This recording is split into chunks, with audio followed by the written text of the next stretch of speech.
লায়লার মামলায় আগাম জামিন পেলেন টিকটকার প্রিন্স মামুন।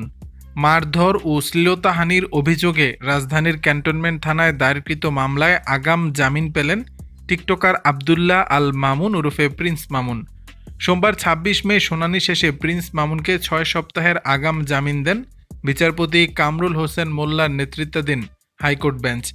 বিষয়টি নিশ্চিত করেছেন প্রিন্স মামুনের আইনজীবী ব্যারিস্টার আশরাফ রহমান।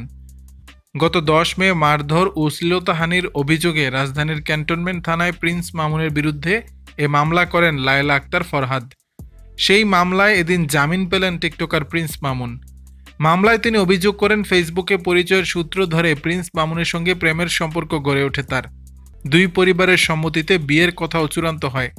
তখন থেকে মামুন বারিধারা ডিওএইচএসে লায়লার বাসায় থাকতে শুরু করেন। তখন থেকে মামুন বিভিন্ন অজুহাতে লায়লার কাছ থেকে টাকা নিতেন। প্রায়ই মাদক সেবন করে গভীর রাতে বাসায় ফিরতেন, অশ্লীল ভাষায় কথা বলতেন, মাঝে মধ্যে লায়লাকে মারধরও করতেন। ২০২৩ সালের ১১ ডিসেম্বর উত্তরায় একটি জন্মদিনের অনুষ্ঠান শেষে বাসায় ফেরেন তারা।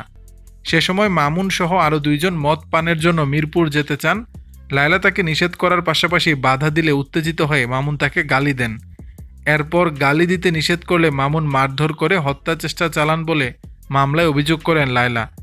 তদন্ত শেষে ২০২৪ সালের ৩১ জানুয়ারি মামুনের বিরুদ্ধে আদালতে অভিযোগপত্র জমা দেয় ক্যান্টনমেন্ট থানা পুলিশ।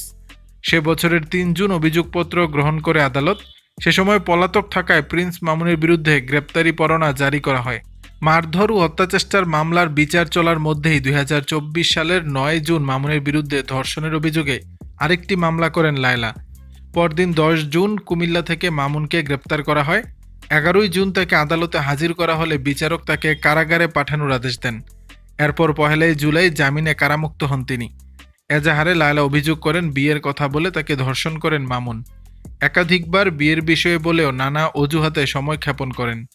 দর্শক, বিষয়টি নিয়ে আপনাদের মতামত জানাবেন নিচের কমেন্ট বক্সে।